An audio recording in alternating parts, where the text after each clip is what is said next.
17 y vamos a tener una entrevista muy interesante que relata justamente sobre un estudio que se ha hecho sobre la pobreza en nuestro país. Peruanos que cuesta entender que carecen de salud, de educación, vivienda y conectividad. Les resulta difícil y esta alerta por índice de pobreza en el Perú pone en tela de juicio lo que podrían hacer los próximos, bueno, en este caso el próximo presidente o presidenta de la República, el Congreso, para contrarrestar dichas cifras. Y es por eso que estamos ahora con Rosa Luz Durán, responsable de investigación del Observatorio Económico, Financiero y Social de la Universidad de Lima, a quien le damos la más cordial bienvenida. Primero felicitarla, porque es un estudio importante para saber si realmente las autoridades tienen mapeado a este grueso de personas que lamentablemente carecen de todo lo que ustedes han señalado. Buenos días, Sofía. Efectivamente, es un estudio interesante, pero además muy útil porque va a permitir notar diferencias importantes entre regiones. Parte del aporte que una mirada multidimensional permite es identificar que hay varias razones por las que los pobres son pobres. No es solamente un asunto de porcentaje, sino también de qué está hecha esa pobreza, y el enfoque multidimensional concretamente analiza carencias simultáneas, es decir, problemas o falta de servicios de salud, educación, empleo, saneamiento, entre otros, pero vividos o experimentados simultáneamente, ¿no? Es más completa entonces la visión y además más cercana, según hemos encontrado, a cómo los pobres experimentan su situación de pobreza. Claro, para poder dimensionar un poco con nuestros amigos televidentes, la diferencia exacta entre la pobreza multidimensional que usted señalaba con la pobreza medida, ¿no?, de lo que se tiene. Sí, la pobreza monetaria es todavía el indicador principal para medición de pobreza y básicamente se trata de un nivel de ingreso o gasto suficiente para alcanzar una canasta básica de servicios, etcétera, de consumo. La pobreza multidimensional incluye otras dimensiones que no solamente tienen que ver con ingresos, empleo, sino también accesos a condiciones adecuadas de salud, educación, como decía, saneamiento también, tecnología, etcétera. Entonces, da una noción mucho más estructural, digamos, de la pobreza que simplemente la de ingresos. Por ahí la de ingresos puede ser manejable, mejorable el indicador con programas específicos de un bono, por ejemplo, pero la pobreza multidimensional permite mirar carencias más estructurales y serias que necesitan un tipo de atención específico. Y digamos que este grueso de personas que tienen estas carencias, normalmente en nuestro mapa, ¿dónde más se ubican? ¿En las zonas rurales, zona de la selva, por ejemplo? Efectivamente, en zonas rurales, nosotros sabemos ya todos que la diferencia urbano-rural es bien fuerte y de hecho el indicador monetario también lo encuentra así, pero si miramos con la pobreza multidimensional encontramos que la distancia entre zonas rurales y urbanas es mucho, mucho mayor. En zonas rurales, por ejemplo, hay una fuerte deficiencia de cobertura de servicios y de accesos a tecnología, ¿no? Concretamente conexiones a internet, etcétera, y rezagos educativos también. En las zonas urbanas el problema es un poco más asociado efectivamente a cuestiones de empleo o niveles de ingreso. Claro. Ahora, digamos, este estudio que usted ha realizado, la misma Universidad de Lima, quisiera saber, ¿muestra un incremento de pobreza en estos últimos años? No un incremento, la pobreza se está reduciendo muy modestamente en los últimos años. Sí, en realidad es bueno, pero considerando nuestra estabilidad económica, nuestros indicadores macro tan fuertes, deberíamos hacer progresos mayores. Entonces, efectivamente es una buena noticia que se reduce, pero poco, ¿no? Y la multidimensional también está mostrando una reducción, pero dispareja entre zonas. Uno de los aportes importantes que nosotros queremos hacer a la opinión pública, pero también a los candidatos y a sus diseños de propuestas, es que se distinga entre problemáticas diferentes en regiones diferentes, ¿no? No es lo mismo hablar de un programa que contribuya a mejorar las condiciones en Puno que en Loreto, por ejemplo. Nosotros hemos encontrado que estos dos departamentos son los que ranquean más alto en pobreza multidimensional, 63% aproximadamente en ambos, Bastante. pero son pobrezas diferentes, a pesar de que numéricamente son similares y mucho más altas que la pobreza monetaria, que en estos dos departamentos está alrededor de 40%. La multidimensional no solamente es mayor, sino que además, a pesar de ser similar en estos dos lugares, Loreto y Puno son bien diferentes en su composición.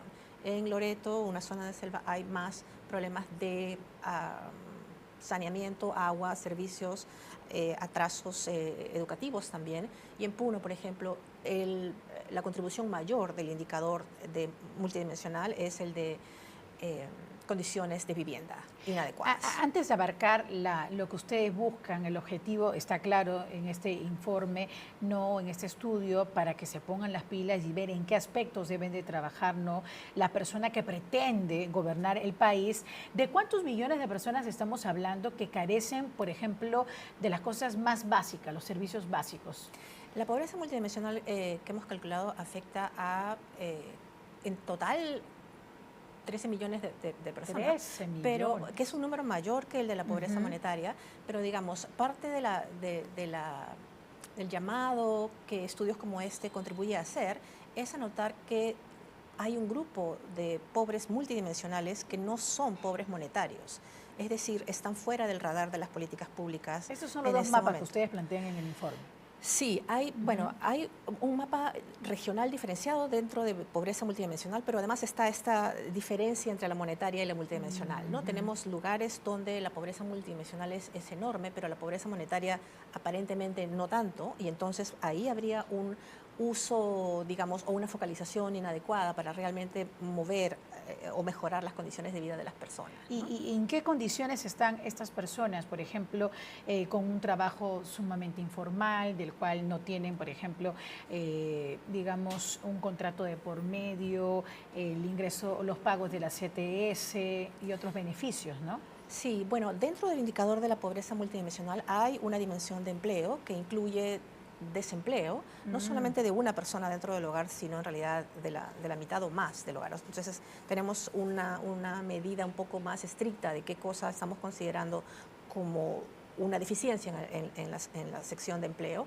pero como mencioné antes, la pobreza multidimensional no solamente es la falta de empleo o la falta de ingresos, sino simultáneamente a eso tener otros problemas, por ejemplo, de salud o de educación, que típicamente, como también mencioné antes, es como los pobres experimentan pobreza, porque las cosas típicamente no vienen separadas o aisladas, vienen todas juntas, ¿no? O sea, si tienes un problema de ingresos, probablemente no vas a poder atender una situación de salud, un problema crónico, o una deficiencia de educación trae ingresos bajos. Entonces, la pobreza multidimensional permite conectar o capturar todas las sinergias entre los aspectos de pobreza que vivimos, y entonces permite también atacar aspectos que van a contribuir a mejorar otros, ¿no? O sea, mejorando condiciones de salud podemos con este indicador monitorear cuánto contribuye mejorar eso, pero además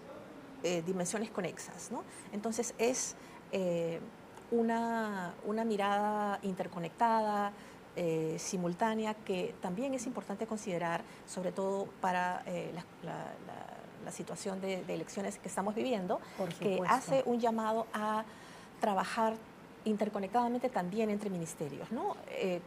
Como es una situación o una política social, se tiene que diseñar con la perspectiva multidimensional, atacando varios asuntos. Entonces también es necesaria la contribución o la participación simultánea de muchas organizaciones nacionales, digamos, ministerios, pero también gobiernos locales. Entonces ¿no? Se requiere una mirada conjunta también y una participación que puede permitir, por ejemplo, uso más eficiente de presupuestos, ¿no?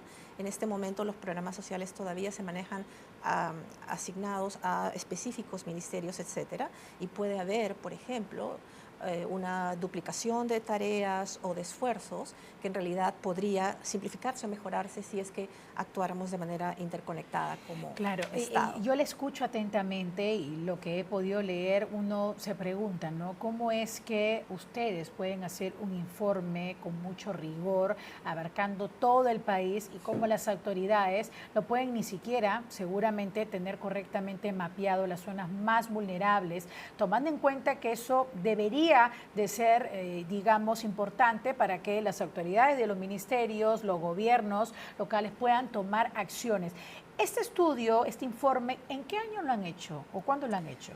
Lo hicimos durante el año pasado, pero está basado en información de 2024, porque es la información más oficial, más reciente disponible. ¿Y esto se lo han presentado al Estado? ¿Ha habido un trabajo? Hay mucha intención efectivamente de contribuir a los esfuerzos y en general, ¿no? La academia y nosotros también como universidad estamos en el diálogo de contribuir con evidencia. Y contribuir con evidencia, disculpe que le corte aquí el mensaje clarísimo, por favor, a la Cámara, estimada Rosaluz Durán, por favor, a los candidatos, los que mueren por ocupar, por supuesto, el sillón dorado, como se dice, de Palacio de Gobierno, o ser diputados o senadores, ¿no? Y trabajen, por supuesto, por el bien y el desarrollo del país. Sí, bueno, hay trabajo, investigación hecha acerca de muchos aspectos de pobreza, de criminalidad, etcétera, hechos por academia que muestran impactos, éxitos y también problemas de la ejecución de políticas públicas. Entonces nosotros queremos desde nuestro espacio contribuir con datos, con análisis a mejorar cosas, a no seguir haciendo o tratando métodos que no han funcionado ni aquí ni en otros lados. Entonces es cuestión de ir aprendiendo, de ir usando información y utilizar criterios técnicos para decidir, para presupuestar, para ejecutar, ¿no? En búsqueda de eficiencia y transparencia, versus utilizar criterios que pueden ser más cortoplacistas o un poco más políticos, ¿no? Ya estamos en un momento en el que necesitamos actuar de manera más profesional, contribuyendo, ¿no? Todos en nuestras especialidades al diseño de políticas públicas. Muchísimas gracias, de verdad, Rosaluz, porque qué importante este informe y esperemos, ya se ha hecho la invitación, ya tienen conocimiento sobre esto para que se pueda tomar acciones inmediatas. Gracias por acompañarnos aquí en Contacto. 12:50, nos vamos a una